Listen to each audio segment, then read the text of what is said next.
Hello, today I'm going to chat with you about the parts of ourselves that mourn for missed things that could have been. Hi, I'm Emma Coble. I'm a licensed professional counselor in Colorado. And this phenomenon of having parts of ourselves that mourn for missed opportunities, relationships that may have changed or passed, is incredibly common, and it can also be very confusing at times because sometimes we will have a part of ourselves that misses an old partner or mourns the life we would have had if we had chosen not to have kids, or mourns a different stage in our life or a career path we didn't take. And it can be confusing because sometimes we start to doubt ourselves and think about, did we make the right decision if we do have these parts of ourselves that are sad? And I'm here to tell you about how you can tend to these parts so that they will feel more seen. And oftentimes, when they do feel more seen, they're able to relax back a bit. Um, and of course, that grief will probably always be there to some extent, but it might not feel as pronounced as it does when we're trying to push it away or push it down. So, why do these parts show up? So, oftentimes these parts show up when we've had a big transition in our lives, when we've done something like, switch careers or make a choice to get married or get a divorce or something like that. But not always. Sometimes they just occur because we're actually at a more stable place in our lives and we might be wondering and thinking about how life could have been. And sometimes, even like if we're in a secure relationship, for example, we might be thinking back to a relationship that felt quote unquote more exciting, or a different relationship and a partner that maybe had some of the things that our current partner does not have.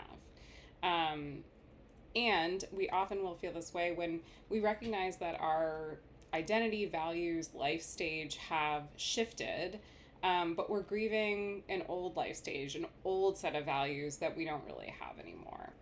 Um, so, how do we make room for this grief without making it a problem?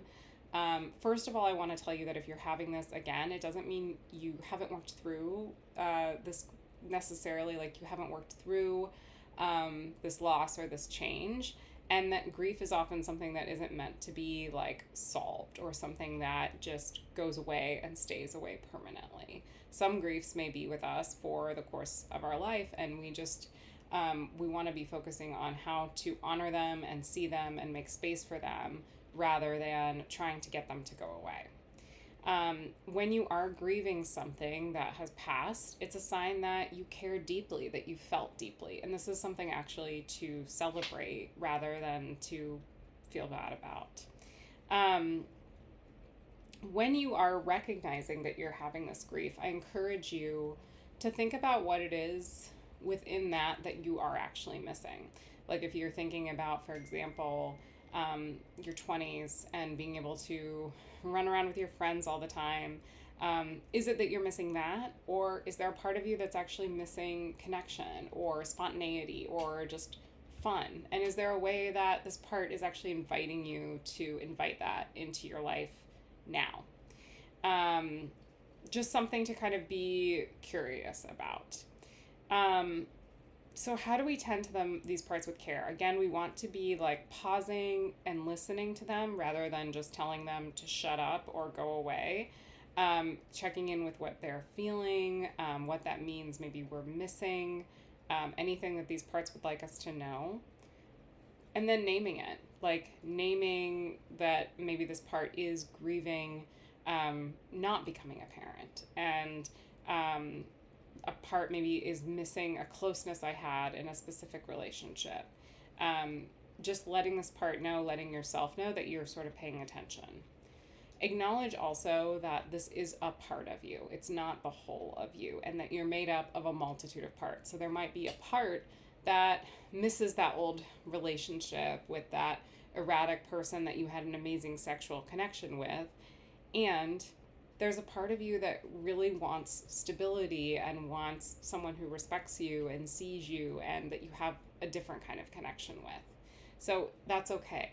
So offer some compassion to the part of you that is grieving.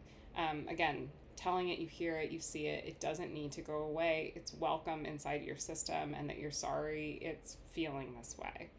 And then kind of come back to who you are as a whole person with all these different parts, and really be able to recognize, like, this is a part, I can give it compassion, I can give it love, and we're going to do that and move forward in this way that feels good, and good in our whole body and for our whole system.